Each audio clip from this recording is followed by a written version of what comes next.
Hare Krishna. Today I'm going to share with you all a very beautiful story. You may have heard the story, but the deeper understanding of the story is what we're going to be focusing on today. One time, Narad Muni goes to Dwarka, and in Dwarka, he has free access to every single place in Dwarka. Uh, the city of Dwarka is designed by Krishna in such a way that saints and brahmanas, they are allowed to walk in anywhere, anytime. They don't have to take permission. They don't need any kind of passes and all. They just straight away walk into the innermost chambers of Dwarka. So one time Narad Muni came to Dwarka and he was roaming around Dwarka city. And while roaming around, he happened to enter into the palace of Krishna. And after entering into the palace of Krishna, he actually entered into the bedroom of Krishna, where Krishna was sleeping with his best friend Arjun. Krishna and Arjun were lying on the same bed, fast asleep. And Narad Muni just entered. Imagine, he had absolutely no restriction whatsoever. He could enter any room of Dwaraka. There was no question of privacy as far as Narad Muni's entrance is concerned. When he saw Krishna and Arjun sleeping on the same bed, he got the biggest shock of his life because he saw that Arjun and Krishna were lying on the same bed in a very strange position. So, sometimes people move around in their sleep, and the way Arjun was sleeping was that his leg was on the chest of Krishna. And Krishna was fast asleep, and Arjuna was fast asleep, and both of them were blissfully unaware of what is happening. Narad Muni was totally bewildered. He was very confused and he was really shocked. He had never ever seen anyone keep their leg on Krishna's chest, except only one person. There's Durvas Muni. Bhrigu Muni. When Bhrigu Muni had kicked the chest of Lord Vishnu, that was the only time probably somebody's leg had touched the chest of the Lord. But here is Arjun, whose leg is on the chest of the Lord, and he's sleeping all night like that. Narad Muni was totally bewildered and confused. The next day, when Krishna was alone, he approached him. And he told him, "My dear Lord, what is going on? I thought Arjun is a great devotee and he's your very close friend. But how can he make such a big aparad, such a big offense of keeping his leg on your chest? Won't he go to hell forever for doing such a sinful thing? How can anyone keep their leg on the Supreme Lord?" Krishna smiled. And Krishna realized that Narada will never understand the rasa between Krishna and Arjun. This is a different type of rasa which is called Sakhya Ras. And in Sakhya Ras, what is allowed and not allowed is not the same as what is allowed and not allowed in Dasya Ras. So Narad Muni was in Dasya Ras and Arjun was in Sakhya Ras. And Narad Muni was trying to judge Arjun based on some action that he did. And Sakhya Ras is a different world. Anyway, Krishna did not want to get into philosophy, but Krishna gave him a very practical and a very simple answer.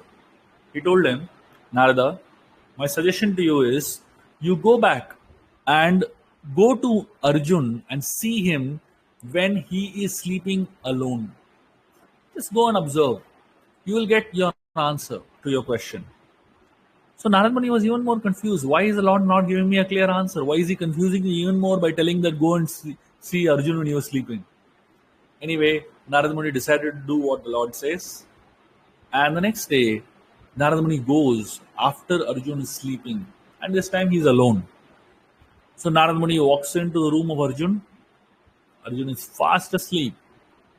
He goes close to Arjun and touches Arjun on his body. The moment Narad Muni puts his hand on Arjun's body, Narad Muni gets the shock of his life.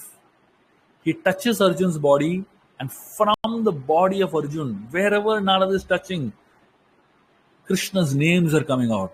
Krishna, Krishna, Krishna. Narad Muni is shocked. He's touching the pulse of Arjun. And from the pulse of Arjun, Krishna, Krishna, Krishna, Krishna's names are being emanated. Narad Muni touches Arjun in various parts of his body. Wherever Narad Muni is touching, the names of Krishna are emanating. And suddenly Narada has a major realization that Arjun is so conscious of Krishna, he is so spiritually surcharged that every limb of his body, Krishna's names are circulating. Literally, blood is not circulating, but Krishna's holy names are circulating in his body.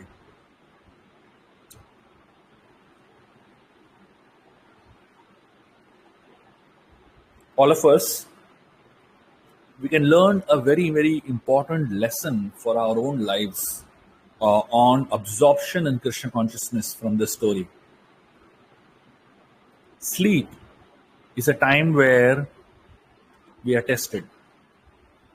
Whatever we think of, whatever we absorb in all through the day comes out and plays in the form of dreams and in the form of our experiences during sleep.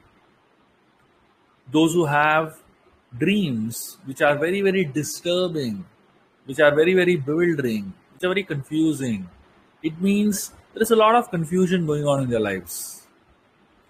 Those who are very, very absorbed in Krishna all through the day, during the night, they have the most powerful spiritual experiences possible. And the amazing thing about this is that sleep is a time which is not in your control. Can you decide what you will dream in your sleep? Can you decide what you will murmur in your sleep? Can you decide what you will be absorbed in your sleep? You can't decide. I don't think anybody in this world has control over their dreams. I don't think anybody in this world has control over what they do when they sleep, when they are fast asleep. I'm not talking about in semi awake states, I'm talking about in deep sleep states. That is a test of how much advanced you are in your spiritual consciousness. Look at Arjun here. In the deepest of sleeps, he was constantly chanting the Hare Krishna Mahamantra. Unfortunately for us, while we are chanting the Hare Krishna Mahamantra, we go to sleep. Big difference between Arjun and us. Arjun, while he is asleep, he is still chanting the Hare Krishna Mahamantra. And we, while we are chanting the Hare Krishna Mahamantra, we go to sleep. That's the major difference between us and Arjun. Of course, hopefully, someday as we evolve in our consciousness and as we evolve in our journey of spiritual life, we will reach a state where while we are awake, we are chanting Hare Krishna, and while we are asleep, we are chanting Hare Krishna. Let us all try to fill our lives with so much of devotion and so much of intense chanting of the holy names that even in our sleep, we are conscious of Krishna. Even in our sleep state, we are extremely focused on Krishna's holy names and we are absorbed in Krishna's holy names. And this way, whether we are awake or whether we are asleep, it doesn't really matter. What will happen is that we will be in a state of constant samadhi, a constant absorption in Krishna's holy names. I suggest all of you should do a sleep test. What is a sleep test? Sleep test simply means just try to observe your consciousness and your state during the time of sleep. What kind of thoughts you get? What kind of dreams you get? What kind of consciousness you have while you're asleep? You can ask people who are next to you while you're sleeping to note down what you murmur, to help you understand what you are doing in your state of sleep. And you will really be able to get a good idea of where you are spiritually at this point in time. And if we realize that we are very, very far away from spiritual consciousness during the time of sleep, it's time to buckle up and strengthen our consciousness while we're awake. It is time to buckle up and really focus on our spiritual connection with Krishna while we're awake. And rest assured that if you stably focus on your consciousness during the state of wakefulness, rest assured, you will be absorbed like Arjun in the state of sleep. Thank you very much. Hare Krishna.